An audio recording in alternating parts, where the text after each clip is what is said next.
Hello, Christina's World Kitchen. I'm Christina Martinez-Williams, and I am going to make a new super simple dish. It is a one-pot meal, and it is a Latin-inspired pork and cabbage skillet. So it is so simple that it just has pork and cabbage, and it is, that's it, pork and cabbage and spices. It has pork, cabbage, and spices. So I have 2 pounds of ground pork that I am breaking up right now. And I'm gonna get that started with a little bit of my spices. So I'm gonna start with a teaspoon of pink salt.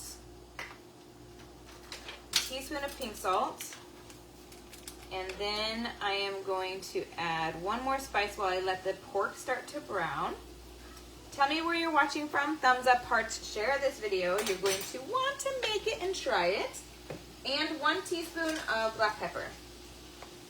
So 1 teaspoon of black pepper and 1 teaspoon of pink salt. I can't get that out. And I saw this ground pork at Aldi with the same Never Any brand that has like no hormones and added bad things. And so I decided we hadn't tried it yet, and my husband isn't home for dinner tonight, and so we are going to have this because he doesn't eat pork. So we get to have pork when he's gone. If you like pork in the comments, put like it. If you don't like pork, you could use any meat with this. You could use chicken or you could use beef. If you would prefer, you can switch it out. You don't have to use the pork. But I really wanted to make something new that used ground pork, since we don't usually have ground pork. All right, so I'm getting this all started to mix. And while this is cooking, you could go ahead and cut your cabbage. So I cut 1 head of cabbage, it was like a medium-sized head of cabbage like this. And 5 or 6 cups of nicely, small chunks of cabbage, finely chopped. And then we're gonna get this a little bit more browned before we add the cabbage. And then it's just a matter of letting it cook, adding the rest of the spices and letting it cook. So the pork itself has plenty of its own fat, so we're good. I don't need to add anything else fat-wise to it. It already has healthy fat in it. I might serve mine with a little bit of avocado on the top or on the side, or mixed in, like my personal portion. So that would be something. If you would add avocado in it yours, put avocado in the comments. And of course, I'm going to add some cayenne pepper to mine because I want it to be spicy. But I will not be adding that because the girls don't like that spice. So put spicy in the comments if you'll make yours spicy.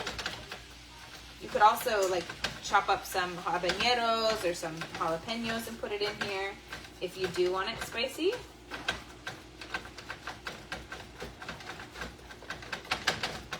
All right, it is getting closer to being brown. So tell me where you're watching from. Thumbs up, hearts, share this video, save it. It is not written yet. This is the first time I'm creating it right now as we speak.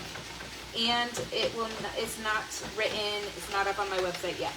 But it will be eventually. It is a brand new recipe. I love skillets because they are easy and they're simple and they are in 1 pot. I can serve it in a bowl. I usually eat it with a spoon. I love that way of eating. So most of my meals are 1 pot meals. But I do have recipes that are not 1 pot meals for sure. Okay, now I want to get it just a little bit more. We've got a lot of little pink spots here that I still want to make sure that don't end as pink spots. And once the cabbage is in here, it's going to be good and easy, but I want to make sure that, it'll cook. It'll cook down. Rosalie, hi. How are you? All right. Now, how did you guys move your body today? Rosalie, did you do any weights or any body weight exercises? Any dumbbell exercises maybe?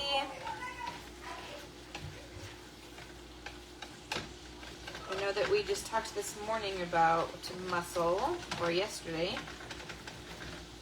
I don't even remember if it was this morning or yesterday, but you were on. All right, now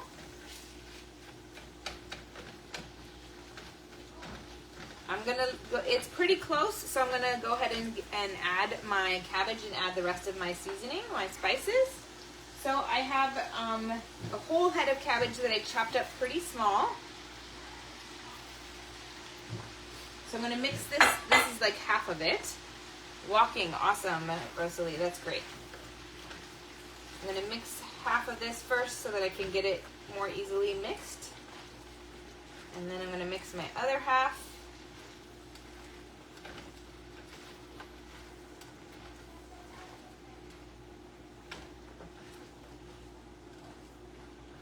Okay, now I'm gonna get my other half in here. Hi, Mary B from Canada. No waits, but a nice long walk. Awesome. Did you get to walk outside, Mary B and Rosalie, or did you guys walk inside? I also got in 2 walks, and I'm gonna go on another walk after dinner. And it was really warm, like 80 degrees at the second walk, but the first walk was like 59 degrees. But it was beautiful. Both of them were beautiful. So, and we got it out. I don't think. All right, now get this mixed. You definitely need a big pot for this. If you don't have a big frying pan like this is I think a 20-inch or an 18-inch, then you'll want to use like a big soup pot so that it doesn't go everywhere and that you have enough room to mix it all. Or make it in half, or only make half the recipe. All right, now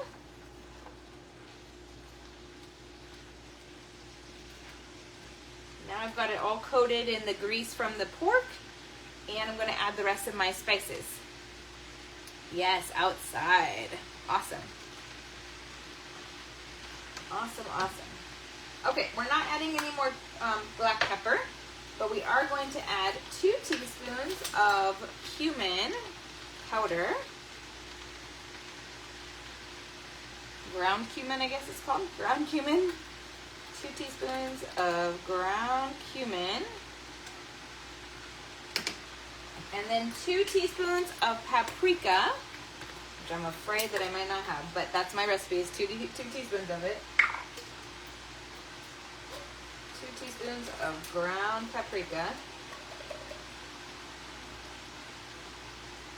I might have a little bit more in here. A little bit more. I'll get it all out. Oh yeah, some came out. All right, let me get it all out. 2 teaspoons of paprika. And then a teaspoon of garlic powder.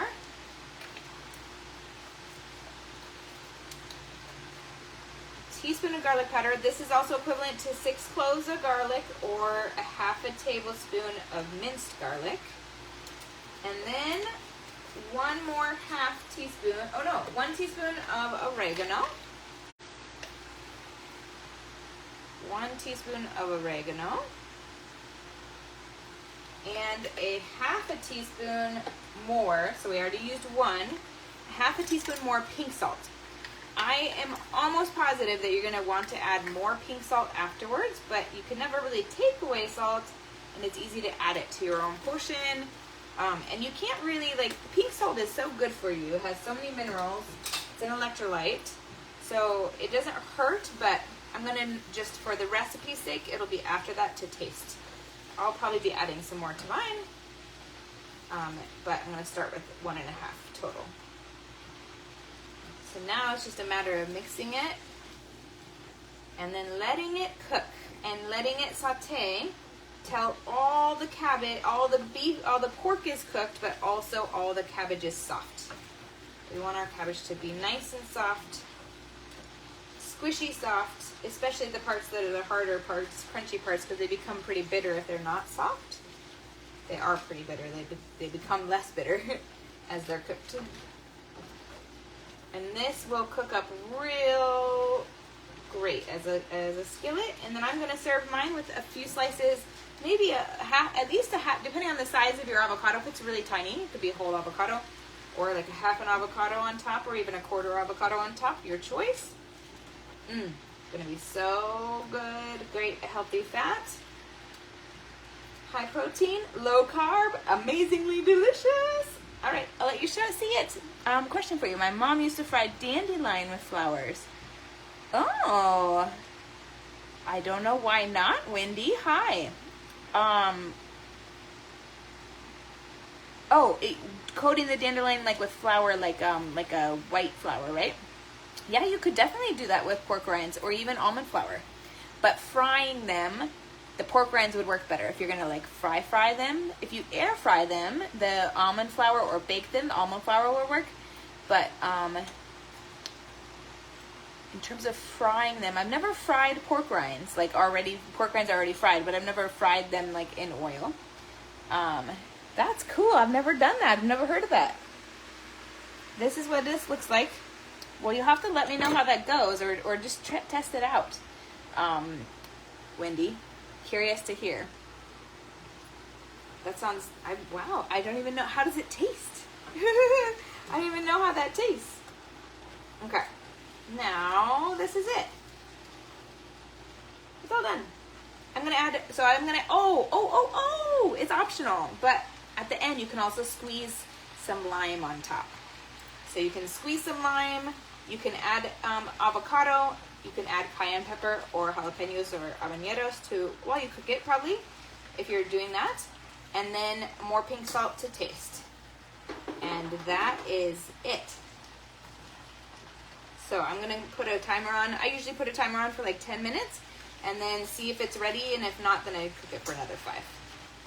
That's usually works really well that way. Hi, Renee. Yes, Renee, you changed your profile picture. Awesome. Used to taste like fried zucchini.